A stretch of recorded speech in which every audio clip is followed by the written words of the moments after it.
What's up et catch addict et bienvenue dans cette nouvelle vidéo, c'est Jimbo et je serai votre commentateur aujourd'hui. Et aujourd'hui mes chers amis catch addicts, on se retrouve pour les résultats du SmackDown du 25 février 2022, le SmackDown qui suit Elimination Chamber. Mais sur ce, trêve de blabla, let's go!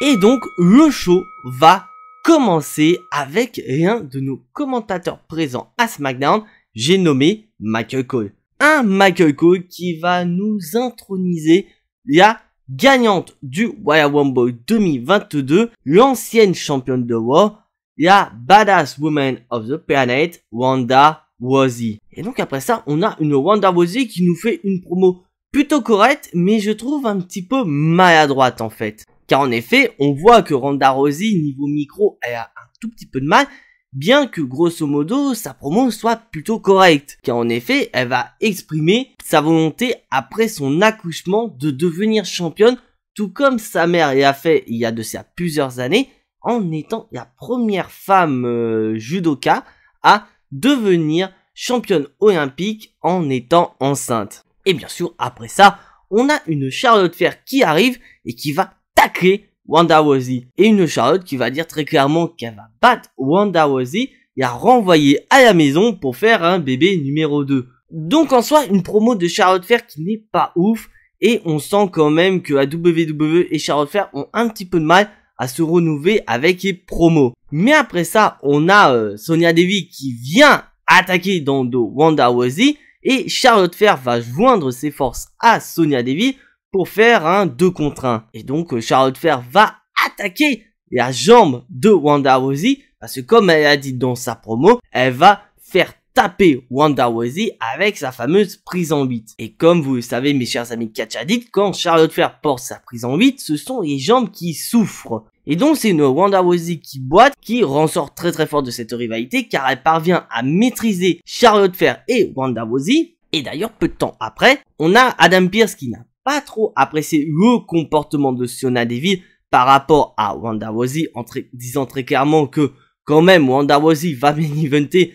la première nuit de WrestleMania, donc il n'apprécie pas le comportement de Sonya Deville à son égard, et donc Adam Pearce annonce que la semaine prochaine à SmackDown, on aura Ronda Rousey contre Sonya Deville. Donc en soi, c'est pas une promo que j'ai trop appréciée en opener, parce que il y a pas beaucoup d'intensité entre Ronda Rousey et Charlotte Flair. Bon, après je vous rappelle mes catch addicts que le WrestleMania sera dans 1 mois et demi, donc la WWE a largement le temps de nous construire cette rivalité. Et maintenant, on passe au premier match de la soirée, un match tag team opposant Los Lotarios, donc Angel et Humberto, contre le New Day. Et d'ailleurs, un New Day qui nous rappelle bien que le prochain WrestleMania aura lieu au Texas. Car en effet, le New Day vont faire une énorme dédicace à Stone Cold Steve Austin en arrivant en quad. Et d'ailleurs, retenez bien le quad, mes chers amis catch addicts.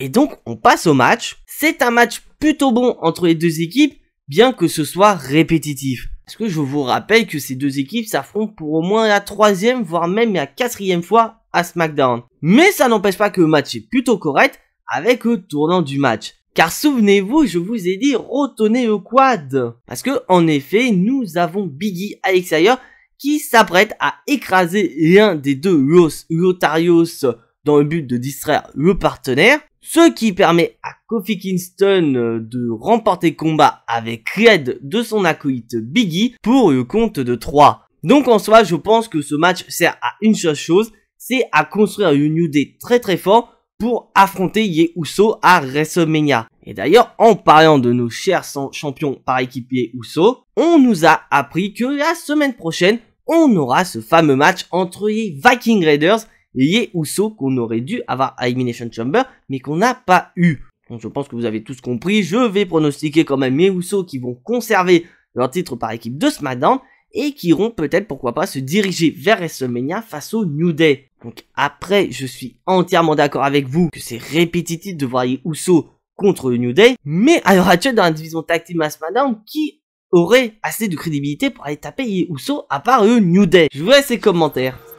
Et maintenant, on passe à un match tout à fait inédit à SmackDown. Nous avons Xia qui va combattre pour la première fois de sa carrière à SmackDown en solo face à la femme qui détient beaucoup de records à WWE, j'ai nommé Natalya. Et donc en soi, c'est un match plutôt correct et assez inédit parce que comme je le dis, c'est la première fois que Xia va combattre en 1 contre 1 à SmackDown. Et le match va donc se concrétiser avec Xia qui va remporter le combat avec son coup de pied retourné sur Natalya. Donc on a eu limite une fatality digne d'un Mortal Kombat. Et donc grâce à cette victoire, Xia remporte son premier match à SmackDown et qui pourrait, pourquoi pas, progressivement aller vers le main event féminin pour être une prochaine challengeuse au titre féminin de SmackDown.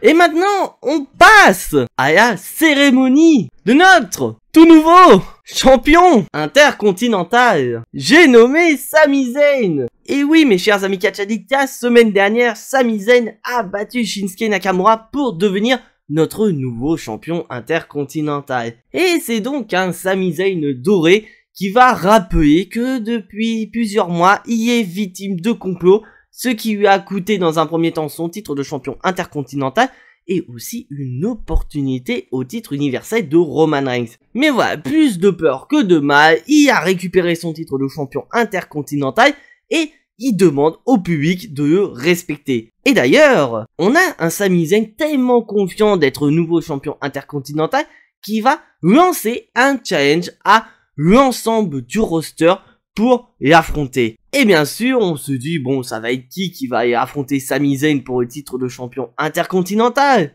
Eh ben, nous avons un certain Jackass.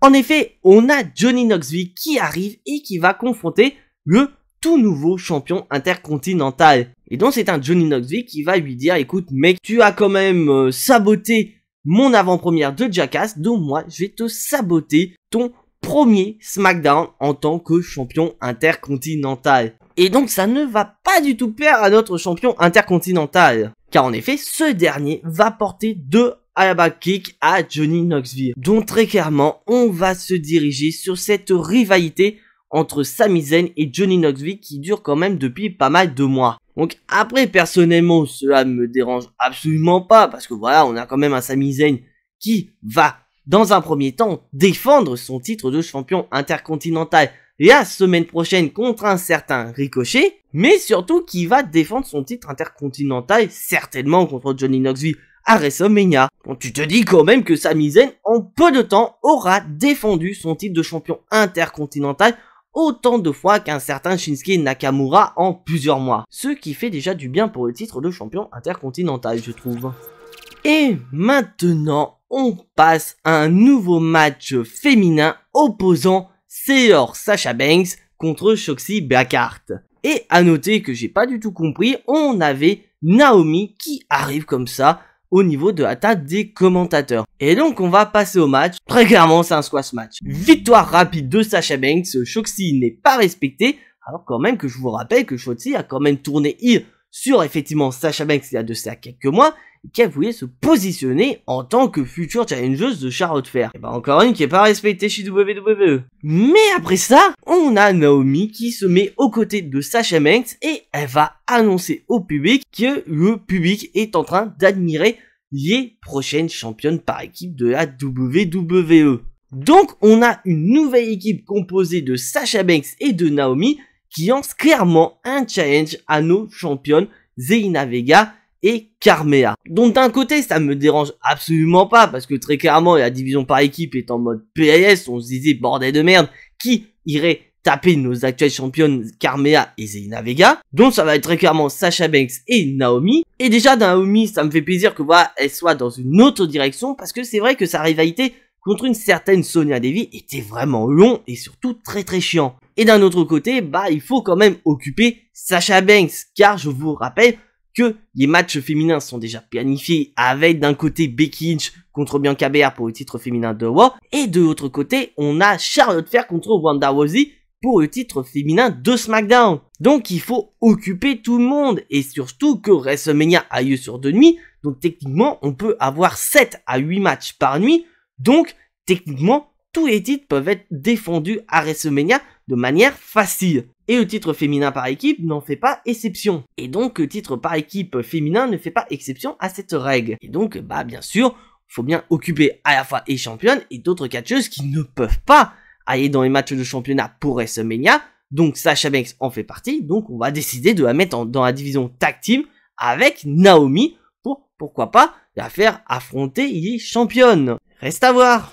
Et maintenant, on va passer au dernier match de la soirée. Les screamers écossais Drew McIntyre va affronter l'invaincu Happy Corbin. Mais ça va pas plaire à Happy Corbin, car en effet, selon lui, cette affiche, lui contre Drew McIntyre, est d'un niveau de WrestleMania. Mec, c'est pas parce que tu es invaincu que tu peux dire que tu as le calibre de WrestleMania. Et donc ce dernier ne veut pas affronter Drew McIntyre, mais par contre, il invite le public à soutenir son partenaire Madcap Moss en disant que ce mec, c'est un battant, c'est un combattant, bref, il mérite un rematch contre Drew McIntyre. Donc en gros, grosso modo, il va nous rappeler ce qui s'est passé à Elimination Chamber avec ce fameux botch de Madcap Moss qui a quand même failli s'éclater la nuque sur un Alabama Slam inversé de Drew McIntyre. Et d'ailleurs, c'est un Madcap Moss qui ressent des séquelles suite à ce coup. Je vous rappelle, mes chers amis catch addicts, que Madcap Moss n'a rien du tout.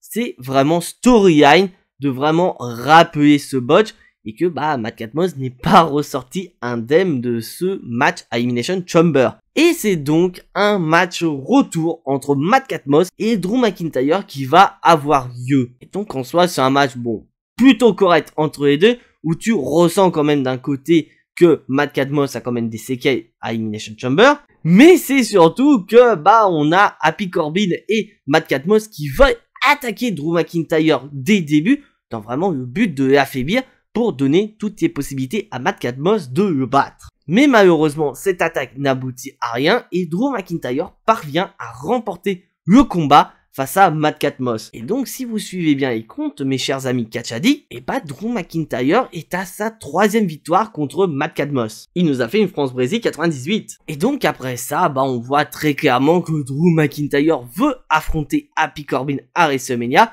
Et je pense que très sincèrement, on va se diriger sur cette confrontation entre les deux catcheurs. Et maintenant, on va passer au segment main event de la soirée. La fameuse signature de ce contrat entre le champion universel Roman Reigns et le champion de la WWE, Brock Lesnar. Et d'ailleurs, en tout début de show, mes chers amis catch addicts, la WWE nous ont annoncé ce match comme étant le plus grand match de l'histoire de WrestleMania et que par-dessus marché, ce match sera un match d'unification pour les deux titres. Donc c'est-à-dire que le vainqueur de ce match ne sera pas à la fois le champion universel et le champion WWE, il sera le champion unifié. Donc en gros, WWE nous font une John Cena contre Randy Orton en 2014 où c'était le même segment, ils avaient unifié les deux titres et on avait un certain Randy Orton qui était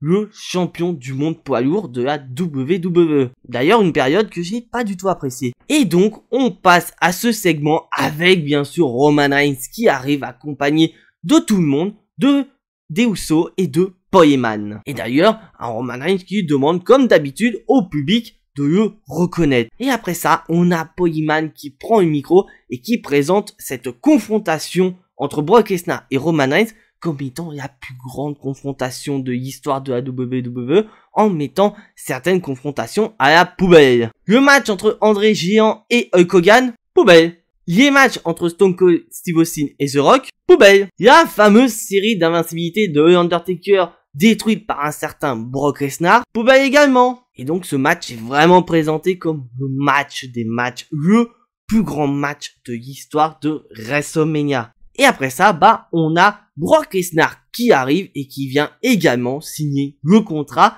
en attaquant Paul Heyman et en manquant de respect à Roman Reigns en lui balançant le contrat après la signature. Et là, on a un Paul Heyman qui va nous faire comme il nous a fait lors du dernier épisode de Raw, c'est-à-dire nous rappeler que Brock Lesnar pourrait ne pas aller à WrestleMania en tant que champion WWE, car ce dernier est censé défendre son titre de la WWE lors d'un prochain show au Madison Square Garden. Et là, on a un Roman Reigns qui pète un câble et qui en a marre que Brock Lesnar lui manque de respect, et un Roman Reigns que j'ai surkiffé. Où vraiment, Roman Reigns, il va dire très clairement que son titre est à lui, que le show est à lui, les caméras sont à lui, et il va piéger Brock Lesnar en lui disant très clairement, mais tu sais, les mecs de la sécurité qui sont autour de toi, ils sont à moi, ils bossent pour moi. Et après ça, Roman Reigns se casse et on a les membres de la sécurité qui viennent confronter Brock Lesnar. Mais les mecs, je vais plein. Et Brock Lesnar, va se défouler sur la sécurité et il va les allumer un par un en portant même un F5 sur un des membres de la sécurité. Et donc le show se termine avec un Brock Lesnar très très fort qui s'est débarrassé de la sécurité et d'un Roman Reigns qui commence à se chier dessus face à Brock Lesnar. Et donc, bilan de cet épisode de SmackDown, il est plutôt moyen en fait. Et très clairement, on a le mini-event qui est au-dessus du haut.